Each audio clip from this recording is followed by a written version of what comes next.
Hello everyone, welcome back to my channel. I hope you all are doing well.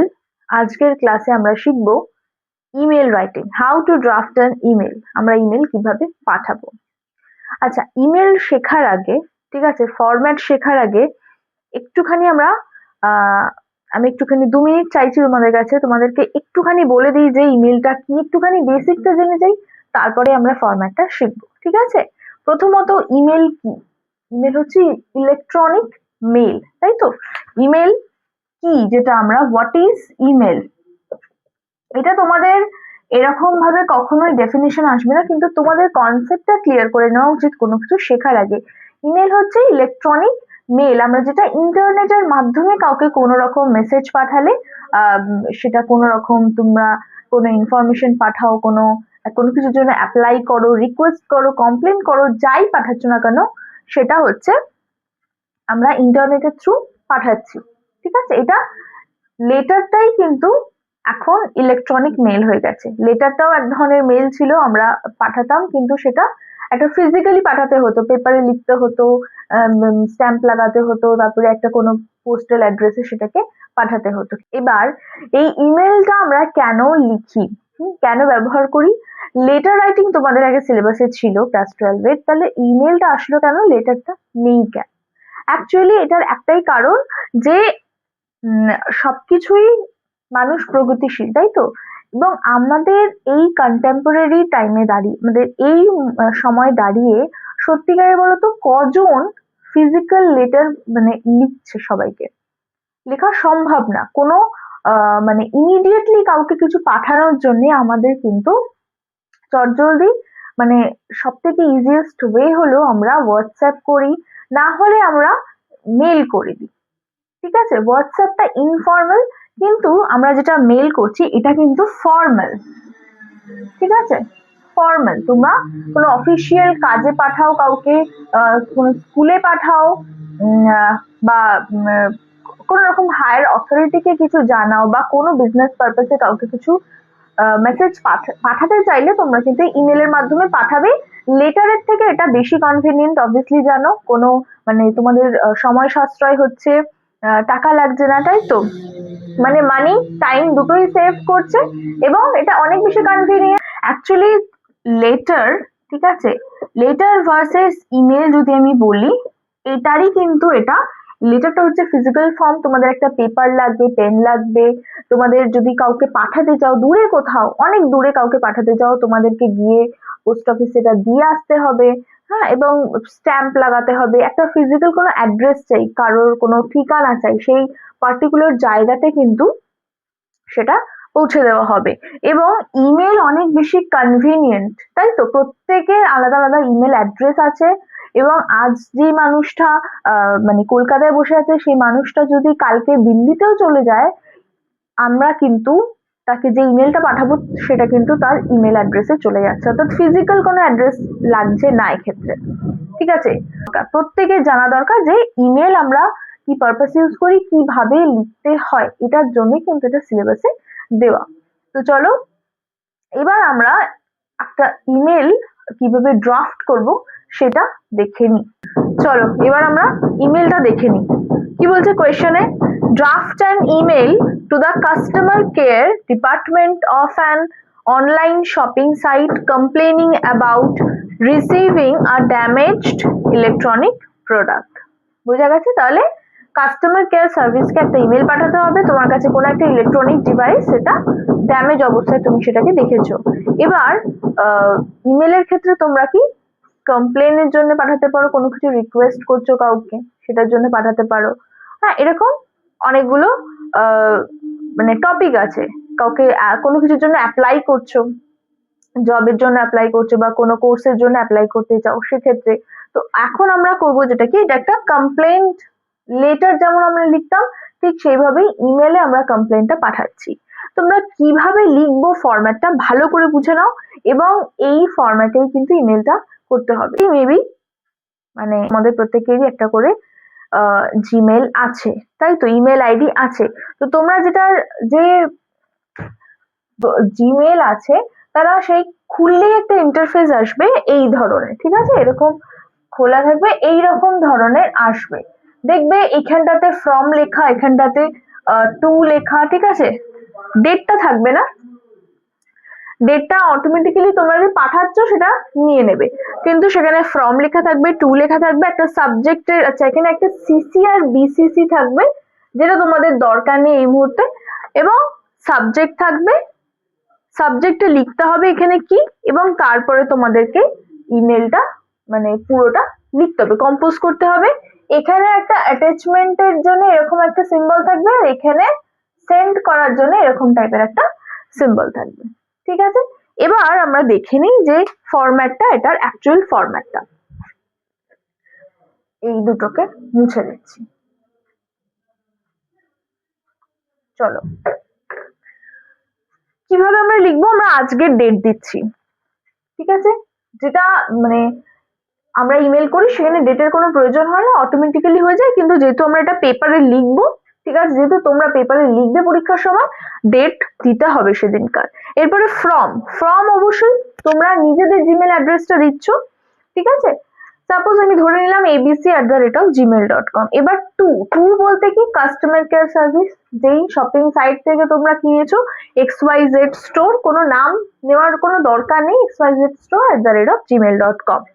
এরপরে CC এবং BCC এর কোনো কাজ নেই এখানে, ঠিক আছে, মানে এখন তোমাদেরকে এটা না বুঝলেও চলবে, ঠিক আছে। সিসি বলতে তোমরা আরো অনেককে পাঠাতে পারো, যেটা মানে আমি যাকে পাঠাচ্ছি তার পাশাপাশি আমি আরো আরো কজনকে পাঠাতে পারি এবং তারা সেটা দেখতে পারবে।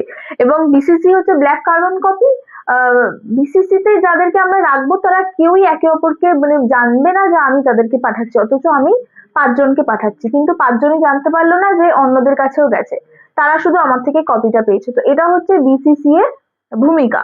তো এখানে এটার কোনো ভূমিকা নেই, ঠিক আছে, এটা নিয়ে এখন আমরা বুঝবো না।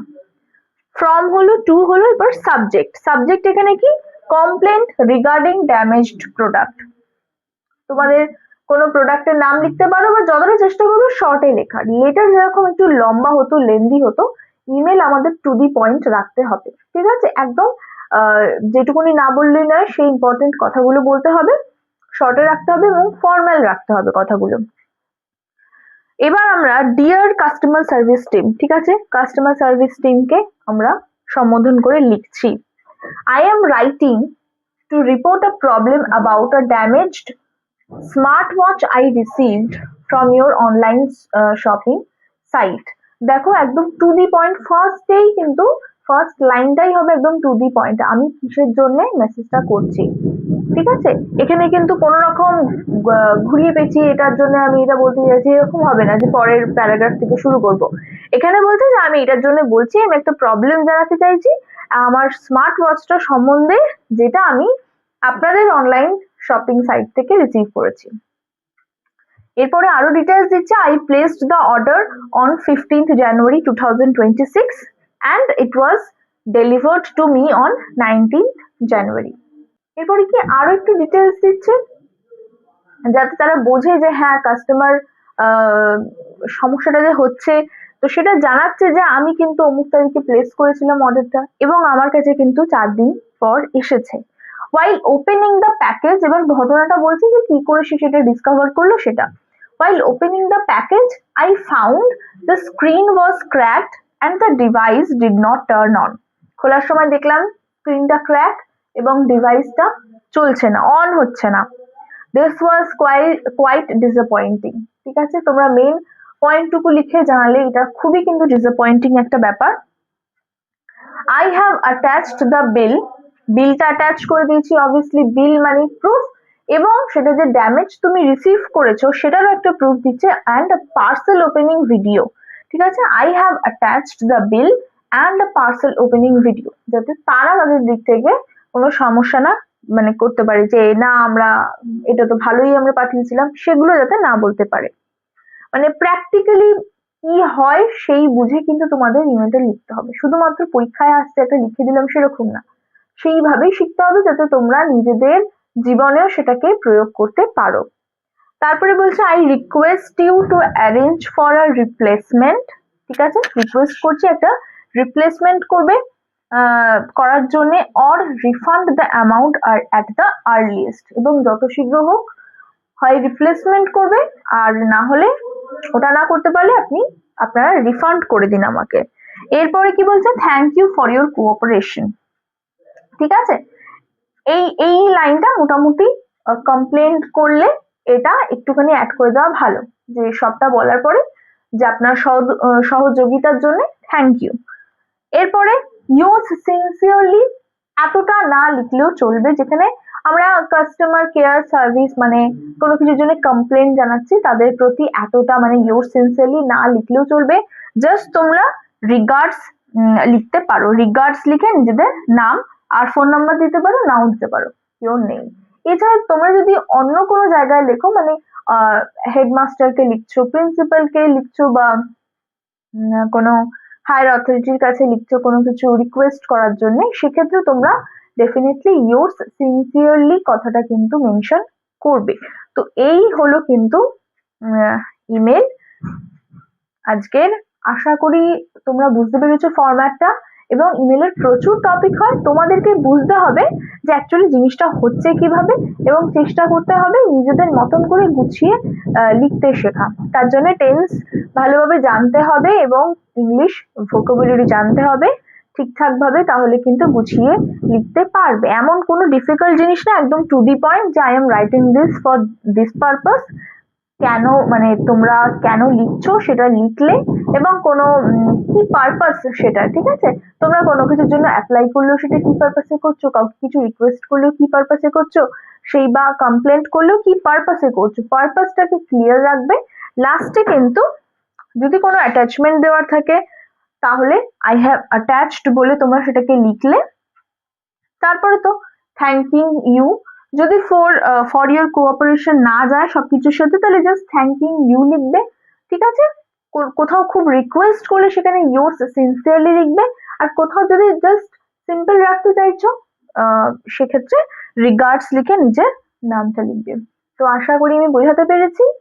তোমাদের জন্য কিন্তু একটা কোয়েশ্চেন থাকবে, অবশ্যই দেখে নাও এবং চেষ্টা করবে অবশ্যই কোয়েশ্চেনটা করার। চলো, তোমাদের জন্য এই কোয়েশ্চেনটা দেওয়া হলো, you have bought a smartphone of a reputed brand from a store, but the mobile has developed some problems. Draft an email for the store manager for repair or replacement.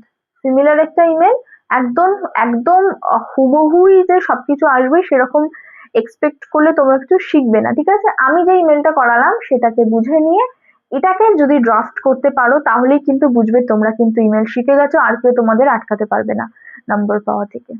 তো চলো, সবাই ভালো থেকো, থ্যাংক ইউ সো মাচ। অবশ্যই ফ্রেন্ডসদের সাথে কিন্তু share করো। Thank you so much for watching.